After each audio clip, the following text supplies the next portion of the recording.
Zach Edey is gone, so is Purdue still the team to beat in the Big Ten? Let's boiler up.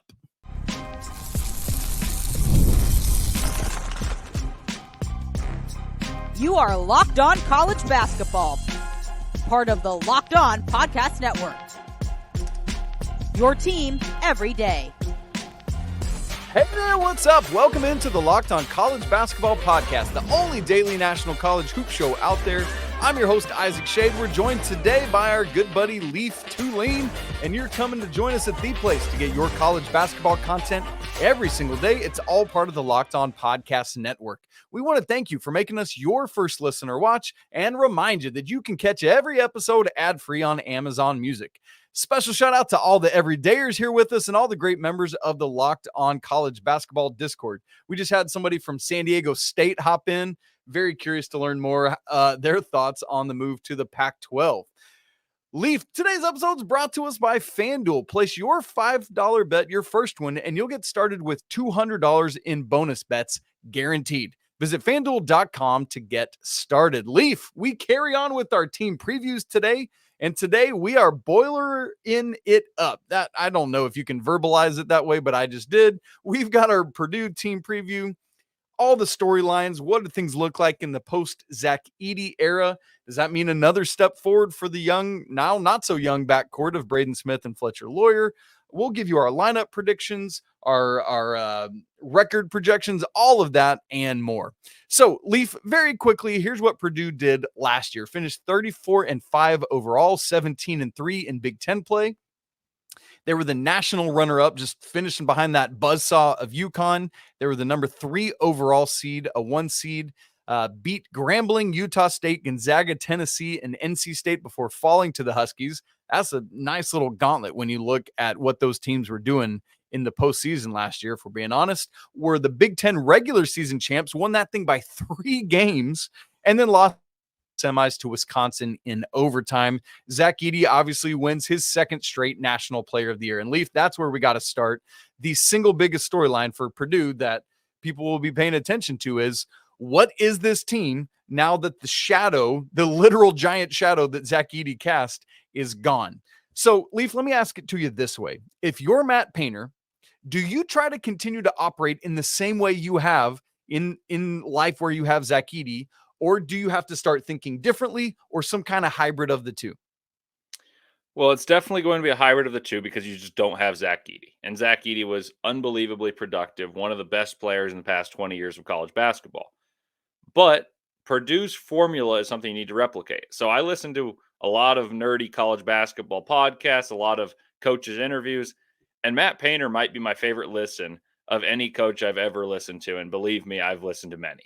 Matt Painter basically said the reason that they keep losing early in tournaments is not because of all the pressure that they're facing when they lose to a 16 seed. It's not because of poor performance. It's because they've shot poorly. And shooting poorly happens, but it doesn't matter that they've shot poorly. It's because they're shooting poorly and they're turning the ball over. So they're not getting enough of those poor shots up, which lead to offensive rebounds for Zach Edey, and or they make a couple more of those shots if they shoot a few more. So what they focused on was doing better job keeping care of the ball. Like, that's normal coaching. But they also furthered this by playing 2 bigs last year, even though it was counterintuitive. You're like, oh, Edey's going to clog the paint, so why would you put another guy to put another big body in the paint? Because you get enough rebounds that it hinders the defense's ability to get rebounds.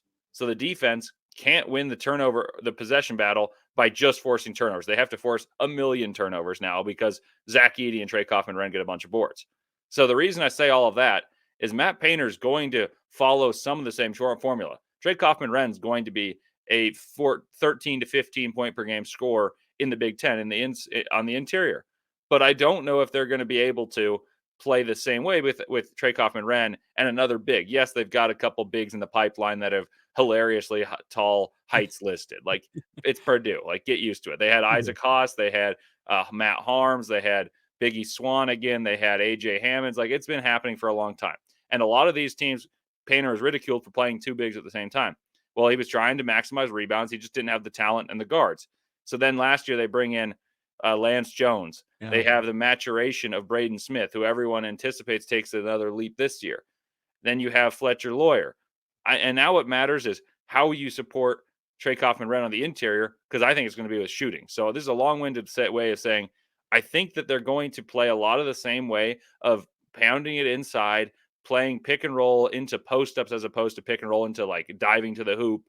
But they're going to play with a few smaller players to maximize their shooting. So I think you're going to see a lot of Miles Colvin playing. You're going to see Fletcher Loyer take another leap. And you're going to see a guy like Camden Heide, who's a better athlete than Purdue has had at the 4 in previous years, who can also bang on the interior but shoot from distance. So I'm actually very excited. But I think they're going to still go big bodies in the middle, rebound. They're going to have lineups where they play enormous players, but you're going to see more spacing around Trey Kaufman-Renn than perhaps you saw around Edey with Trey Kaufman-Renn playing the 4.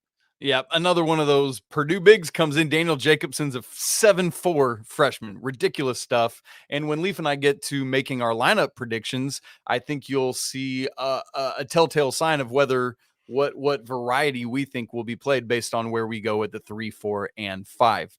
So, Leaf, what's interesting to me is that because of that long shadow that Zach Edey cast, it would be easy to miss that it's really, of the starters, just he and Lance Jones that are out the door.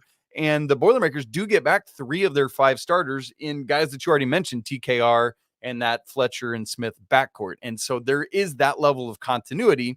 It's just hard to replace that 25 points a game that Zach Edey takes out the door with him. And so, like, thinking about team success, Leaf, moving past what we were just talking about there with playing style, Purdue, whether folks remember it or not, has been number 1 in the AP poll at least 1 week in each of the last 3 seasons. They've been the Big Ten team with the target on their back the past couple seasons. And so, Leaf, I'm curious, and let's have a conversation about this. Do you think that Purdue can make it 4 years in a row being number 1 in the AP poll at some point in the year? And as part of that same conversation, are they still the team to beat in the Big Ten?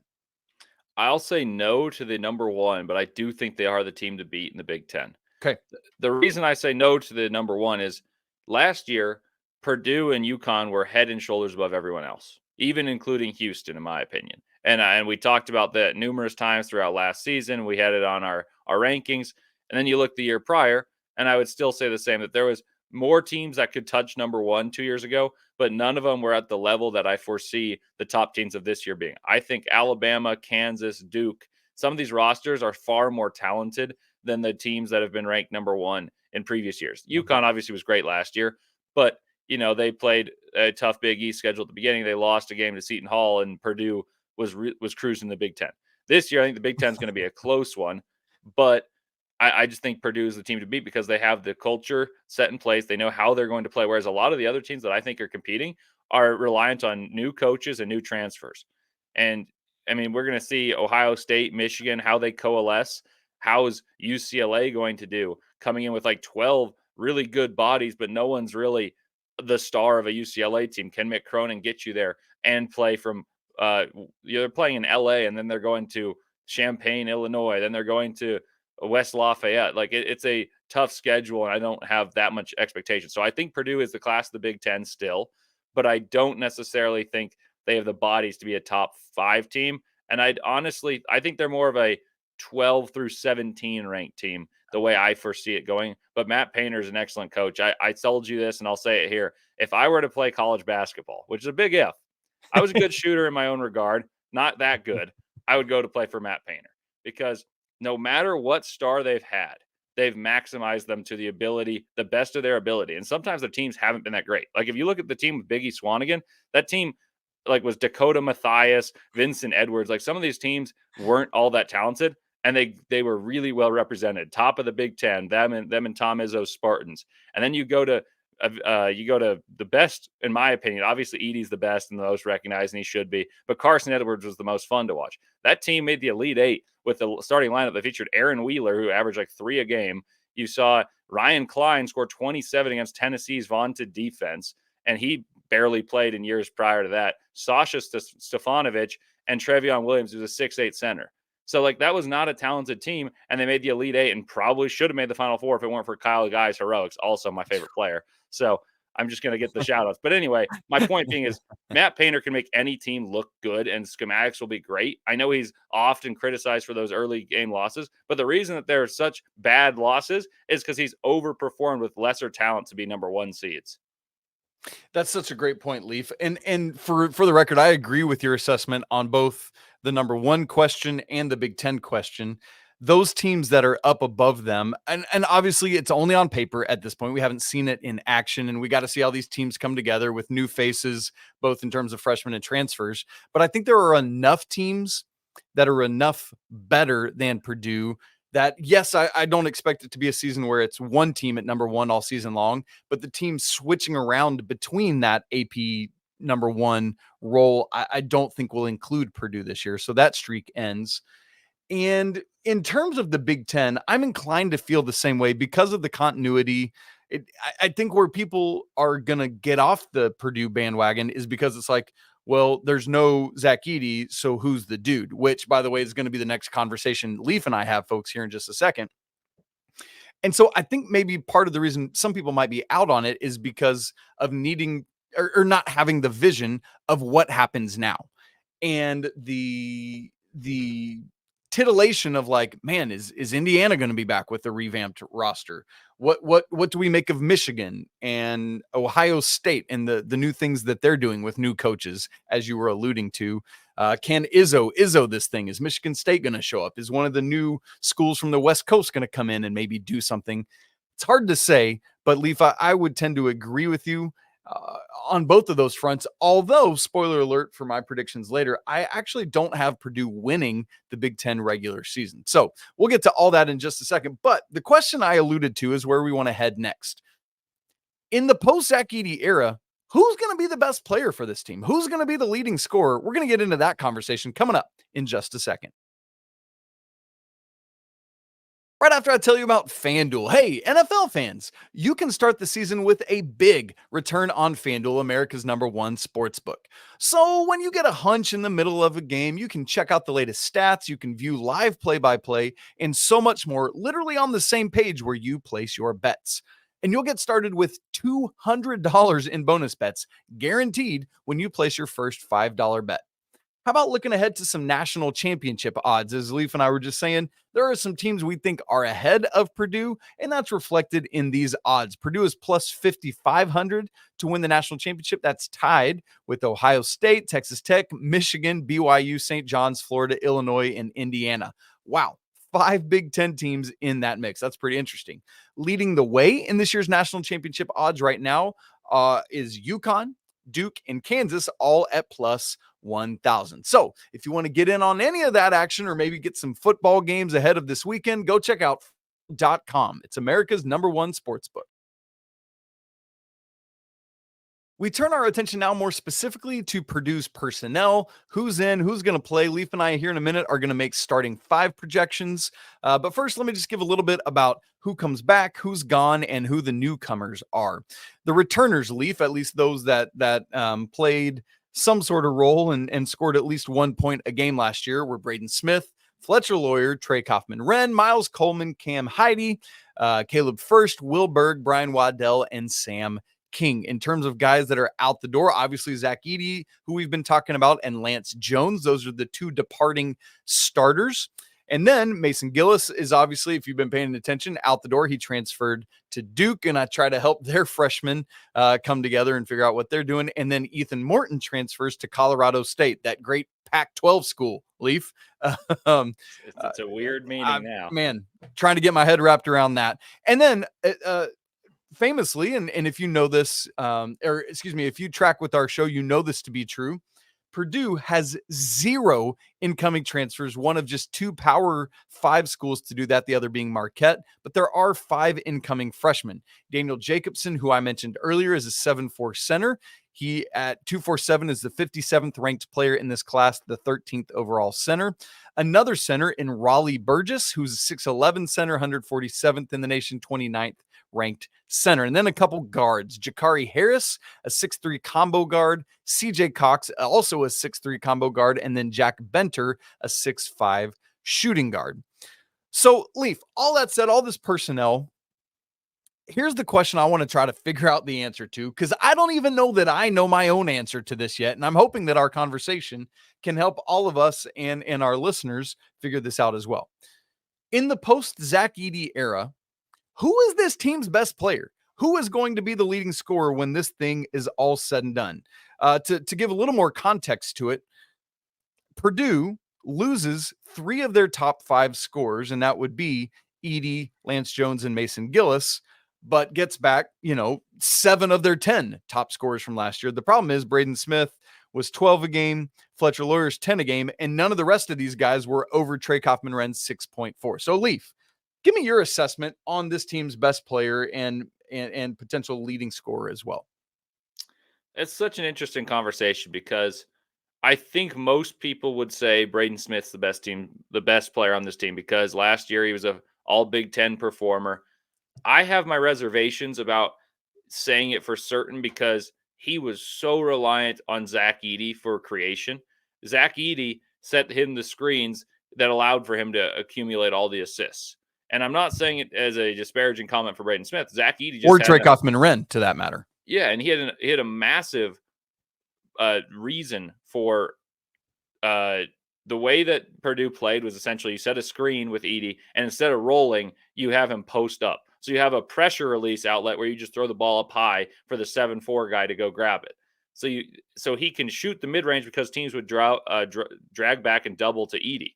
And so he shoots these mid-range jumpers, and he gets all these assists that are just throw to Edey. Edey hits a hook shot.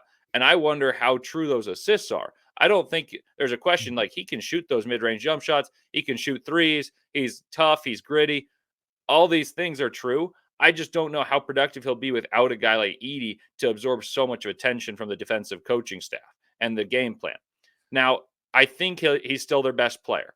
I think the leading scorer on the team will be Trey Kaufman-Renn or not Camden Heide. I like Camden Heide, but I'm saying Fletcher Loyer. Fletcher Loyer is the guy that I think needs to break out the most for Purdue to be where they are.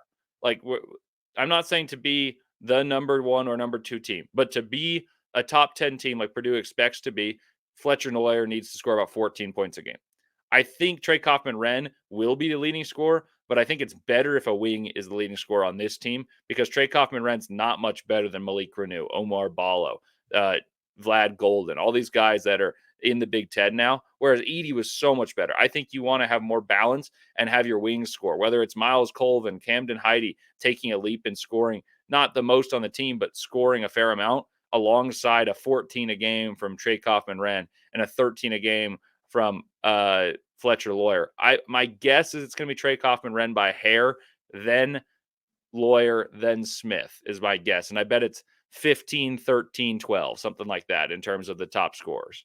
And that would make a ton of sense to me. And Leaf, I'm so glad that you differentiated and didn't just make the assumption that the best player would also be the leading scorer, because I think that very well could be true with this team where Braden Smith, maybe he takes kind of a Tyler Kolek-esque leap and continues to have these near triple doubly numbers on a pretty consistent basis.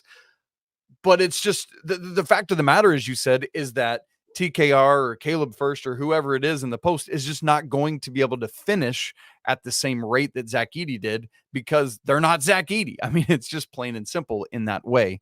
And so your point there about needing a Fletcher Loyer, needing a Cam Heide or a Colvin to step in and be a dude as well is critically important. And I think what's going to matter a ton or help a ton is that offensive balance that you talked about. If you could have 2 or 3 guys average in the teens, then that makes up for some of Zach Edey's 25 points a game that's lost. Because as I said, you lose 3 of your top 10 scorers, but it's not just any 3. In those 3 players alone, I was doing the math earlier, Leaf, Purdue loses 52.7% of its scoring from last year in just those 3 players. That's massive to make up. And it's not just going to be one dude that can help make that up. It's got to be multiple guys taking that and saying, all right, I got to step in and do it.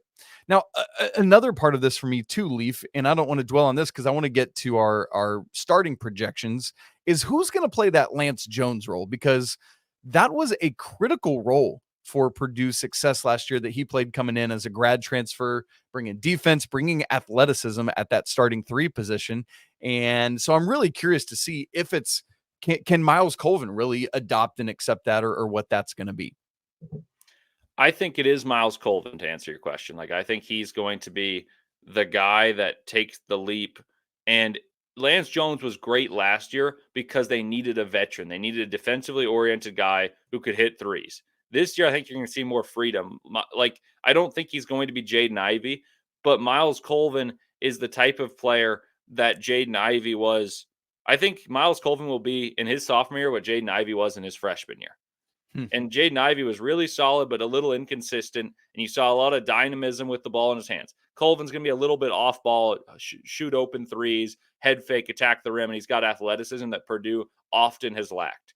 I'm very high on Miles Colvin. I really like Camden Heide as well. And I'm happy to see that he'll likely play the small ball 4, but they're really athletic on the wings to complement a little bit less than average athletic backcourt in terms of Smith and Loyer, who make up for it for an exceptional shooting and grit.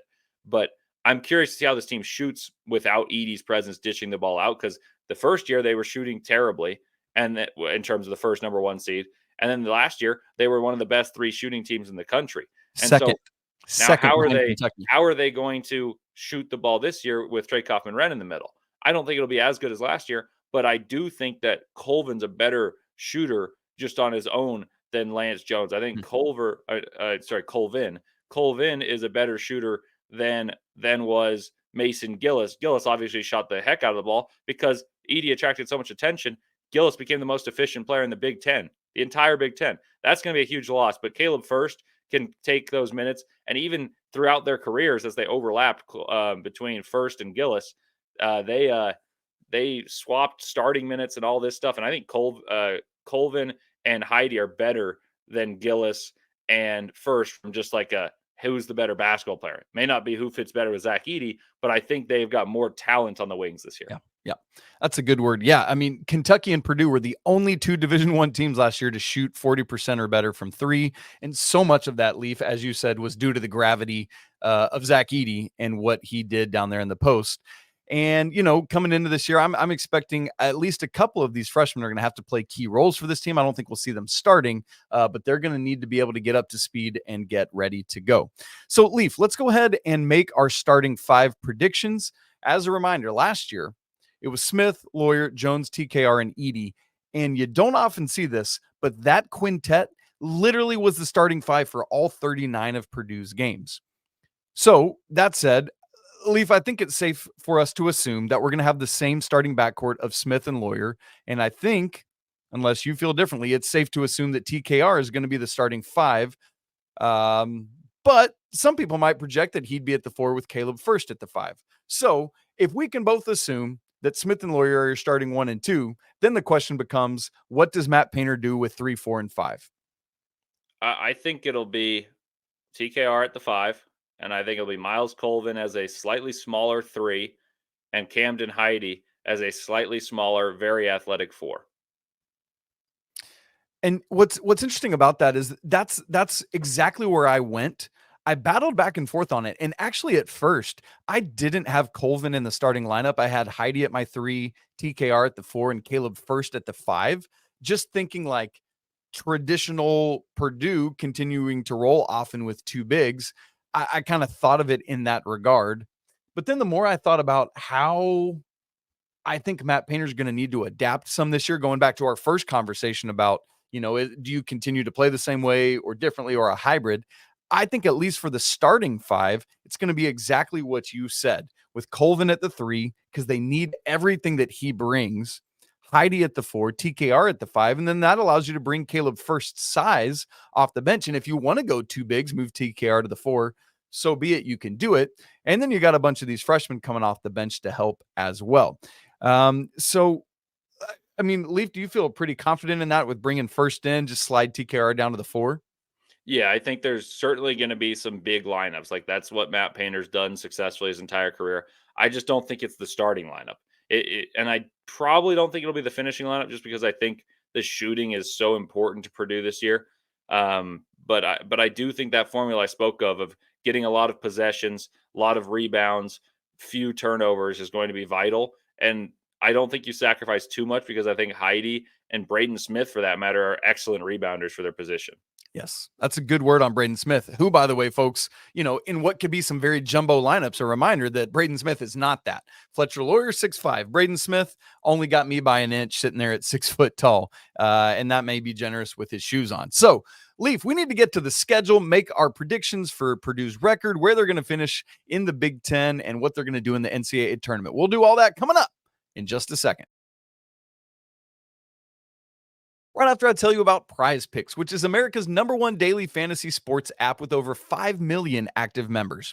It's the easiest and most exciting way to play daily fantasy sports. All you do is pick more or less on 2 to 6 player stat projections and watch the winnings roll on in. How about this deal from Prize Picks? Just one Caleb Williams passing yard gets you 1 win on Prize Picks every week in September. That's right. Just 1 yard gets you an automatic win every football weekend in September. And this is the last one of those, so make sure you don't miss this deal because it's gone when September ends. And make sure you wake me up when September ends, by the way. Prize Picks puts their members first, so all withdrawals are fast, safe, and secure. When my picks hit, I can get my money in as quick as 15 minutes. Here's one thing I looked at on Wednesday. I took Brave center fielder Michael Harris. His line was set at 1.5 hits plus runs plus RBIs. I went more on that. And we're recording this on Wednesday before the Braves and Mets play, which they might actually not. It might get rained out. So I don't even know if it's going to hit, but I'm hopeful it will. Download the Prize Picks app today and use code LOCKEDONCollege and get $50 instantly when you play $5. That's code LOCKEDONCollege on Prize Picks to get $50 instantly when you play $5. You don't even need to win to receive that $50 bonus. It is guaranteed. Prize Picks, run your game. In our last couple minutes here, Leaf, let's turn our attention to Purdue's schedule and make projections for how we think they will do this season. Love these new charity exhibitions that the NCAA has allowed. Part of that, I say that now because Purdue is playing an exhibition at Creighton on Saturday, October 26th. That's just literally a month away from today. In terms of the notable non-conference games, they play 11.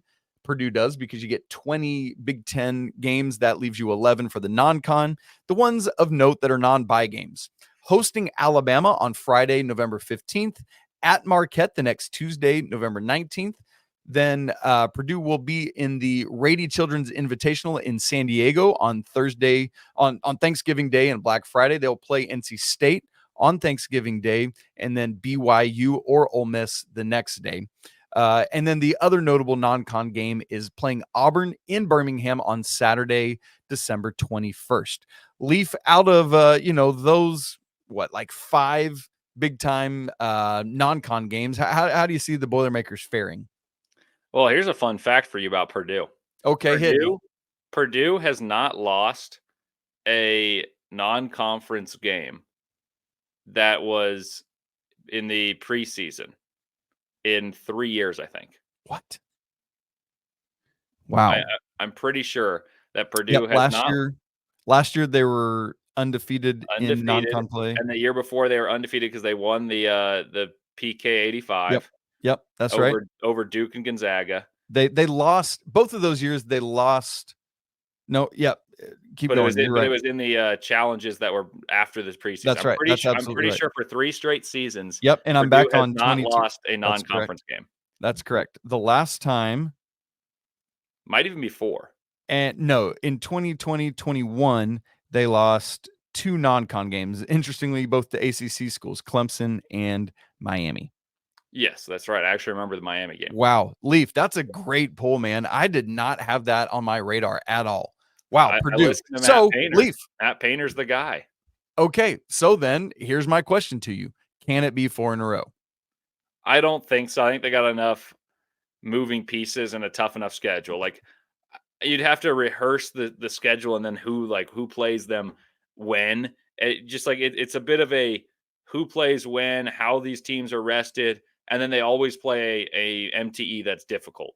And the fact that they navigated beating Tennessee, Gonzaga, and someone else very good last year, Marquette, And that was an awesome game, by the way. Good grief. That was such a good 72-70, game. I'm pretty sure was the final score. Wonderful game. Championship. I thought that was one of my favorite games of the entire season.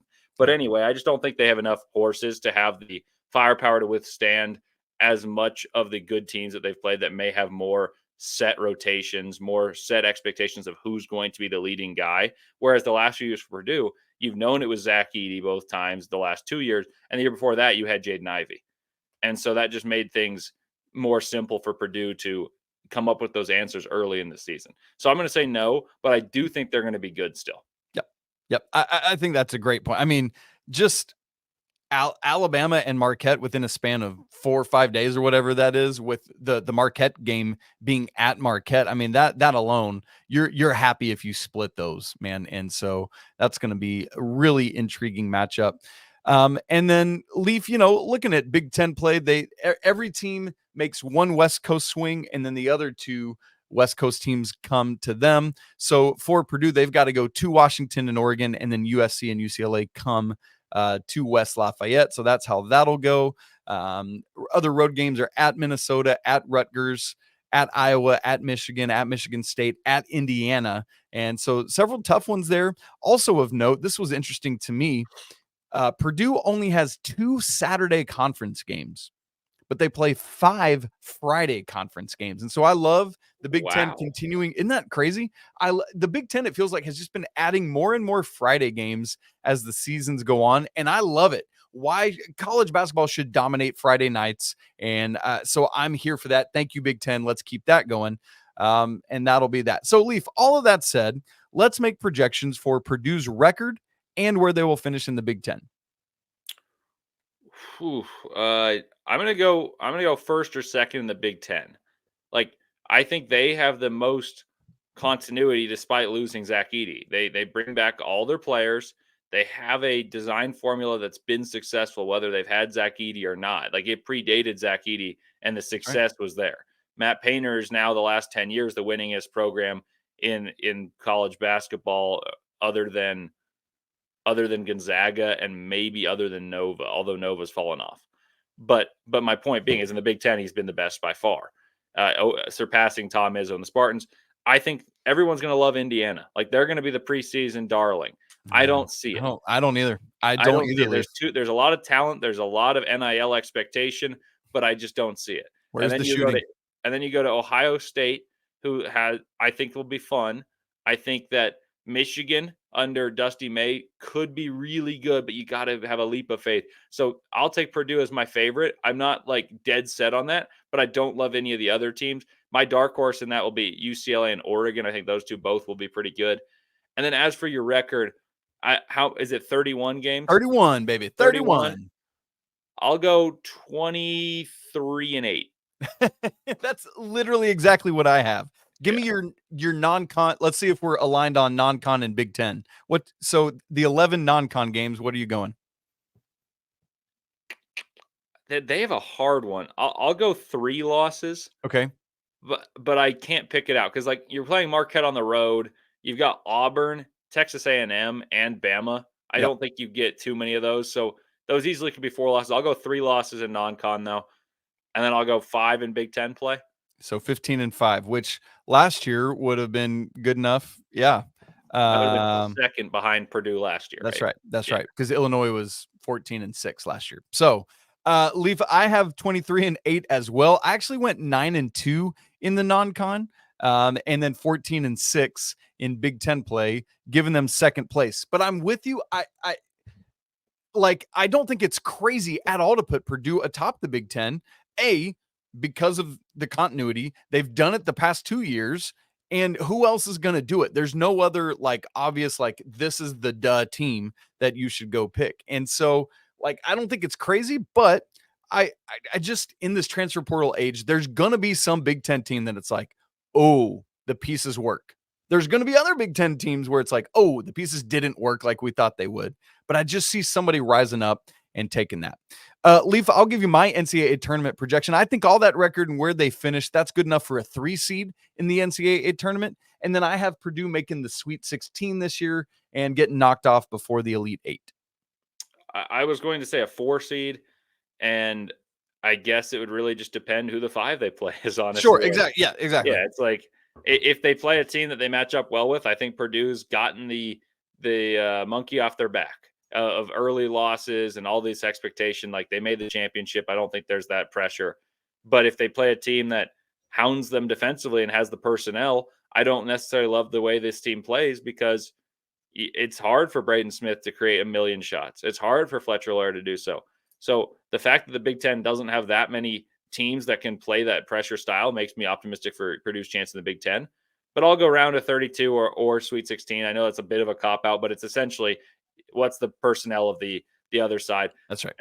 The team that I think UCLA is the team that I think might be a nightmare for Purdue, just because they're going to play so many bodies that play pressure defense. Yep. And now if it's in Mackey, I think Purdue it is. It is. Yeah. And I think they still win. But if they were to play on a neutral floor, I think I might take UCLA, even though they got a ton of questions to answer. But they're going to have Kobe Johnson, Sebastian Mack, Dylan Andrews, to name a few just defensively oriented, lightning quick guys. And then they got William Kyle, who not many people know about, but the dude's going to rebound every ball in his sight. And so I think UCLA is going to be a sleeper team, which is weird to say, especially weird to say within the Big Ten. But I think that's another team to watch out for. Who are you taking if you had to take someone to beat Purdue, though? Oh, man. I really do like the makeup of Michigan, and I really like Dusty May as a coach. I think just because I'm with you, I'm not sold on Indiana. I don't think they have the shooting necessary. Ohio State, I mean, it's possible, but it's more promise than actual achievement. So I like your UCLA pick, and I think I'll go with Michigan. I like what Dusty May brought with him. I like what he's added. I don't think Rutgers will be there, but I am intrigued to see what their 2 freshmen do. But losing Cliff Amore, I think if he was still there, I'd feel very differently about Rutgers. Yeah. But if it's not Purdue, I think give me Michigan, Leaf. I'll go in on that. All right. I like it. I like them a lot too. I want to see what Dusty May does in a big school, and how Roddy Gale and Vlad Golden assimilate to play wearing the maize in blue. That'll be good. All right, folks, that does it for our Purdue conversation. If you've not subscribed to the show on audio and video, make sure you do so that you don't miss a second of Locked On College Basketball. If you're not part of our Locked On College Basketball Discord yet, man, you're missing out, and we'd love to have you there talking college basketball with us all the time. The link for that is in the show notes, and it's absolutely free to join. Hey, it's funny and appropriate today that we get to use our closing. Apologies to the Loyer family. Let's go Wildcats, and until tomorrow, peace.